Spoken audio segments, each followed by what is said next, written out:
Sir ನಮ್ಮ ಮನೆಗೆ ಆಗುವಷ್ಟೆಲ್ಲ ಗಿಡಗಳು ಹಾಕಿದ್ವಿ. ಇದು ಮೂಸಂಬಿ. ಆ ಥರ ನಿಮ್ಗೊಂದು ಕಾನ್ಸೆಪ್ಟ್ ಇದ್ದೇ ಇರ್ತದೆ. ಅಂದ್ರೆ ಇದೇ ಇರಬೇಕು ಅಂತಲ್ಲ, ಇದಕ್ಕೆ ಬದಲಾಗಿ ಇನ್ನೊಂದು ಥರ ಕಾನ್ಸೆಪ್ಟ್ ಇರ್ತದೆ. ಅದು ಮೊದಲು ಪೇಪರ್ ಮೇಲೆ ಹಾಕಿ, ಆಮೇಲೆ ಡಿಸೈನ್ ಮಾಡಿ. ನೀವು ಡಿಸೈನ್ ಪೇಪರಲ್ಲಿ ಏನು ಮಾಡಿದ್ರು ತೋಟದಲ್ಲಿ ಹಂಗೆ ಬರ್ತದೆ. ಇದೆಲ್ಲ ನಾನೇನು ಮಾಡಿದೆ ಸರ್, ದೊಡ್ಡ ಮರಗಳು ಇರೋದ್ರಿಂದ ನಾನು ಇದರಲ್ಲಿ ಕರೆಕ್ಟಾಗಿ ನಾನು ಡಿಸೈನ್ ಮಾಡೋಕ್ಕಾಗಿಲ್ಲ.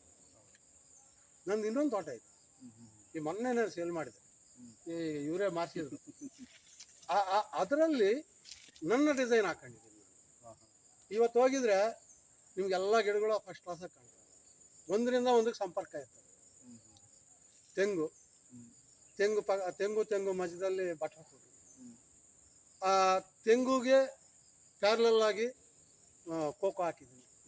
ಅದರ ಕೋಕೋ ಮಧ್ಯದಲ್ಲಿ ಯಾಲಕ್ಕಿ ಹಾಕಿದ್ದೀನಿ. ಆ ಪಕ್ಕದಲ್ಲಿ ಅಡಿಕೆ ಹಾಕಿದ್ದೀನಿ. ಅಡಿಕೆ ಮಧ್ಯದಲ್ಲಿ ಬಾಳೆ ಹಾಕಿದ್ದೀನಿ. ನಿಮ್ಗೆ ಈ ಥರ ಕಂಪಲ್ಸರಿ ಯಾವುದೋ ಒಂದು ಬೆಳೆ ಬರ್ತಾ ಇರ್ಬೇಕು. ಮತ್ತು ಪಪ್ಪಾಯಿ ಹಾಕಿದ್ದೀನಿ. ತೆಂಗುಗೇನು ಬಟರ್ ಫ್ರೂಟ್ಗೆ ಮಧ್ಯದಲ್ಲಿ ಪಪ್ಪಾಯಿ ಹಾಕಿದ್ದೀನಿ. ಅದರಲ್ಲಿ ಒಂದು 2 ಲಕ್ಷ ಪಪ್ಪಾಯಿ ತಗೊಂಡಿದ್ದೆ ನಾನು. ಆಮೇಲೆ ರೇಂಡ್ಸು ಒಂದು ಸ್ವಲ್ಪ ಜಾಸ್ತಿ ಆದಾಗ ಒಂದು ಸ್ವಲ್ಪ ತಗ್ಗು ಭೂಮಿ, ಅದರಲ್ಲಿ ಏನಾಯಿತು, ಒಂದು ಸ್ವಲ್ಪ ವೈರಸ್ ಬಂತು, ಬಿಟ್ಬಿಟ್ಟಿದೆ. ಕಾಯಿ ಅಲ್ಲೇ ಕೊಳಿತವೆ. ಅದು ಗೊಬ್ಬರನೇ. ನಾವೇನು ವೇಸ್ಟ್ ಮಾಡೋಂಗಿಲ್ಲ ಸರ್. ಈ ಗಿಡದಿಂದ ಒಂದು ವರ್ಷಕ್ಕೆ ಒಂದು 10ರಿಂದ 15 ಎಲೆ ಬೀಳ್ತವೆ. ತಿಂಗಳಿಗೊಂದು ಗರೆ ಬಿದ್ದಿದೆ ಅಂತ ಇಟ್ಕೊಳ್ಳಿ. ಒಂದು ಗರೆ 5 ಕಿಲೋ ಇರ್ತದೆ. ಕಟ್ ಮಾಡಿ ಅಲ್ಲೇ ಹಾಕ್ತಾರೆ. ಅದೇ ಗೊಬ್ಬರ.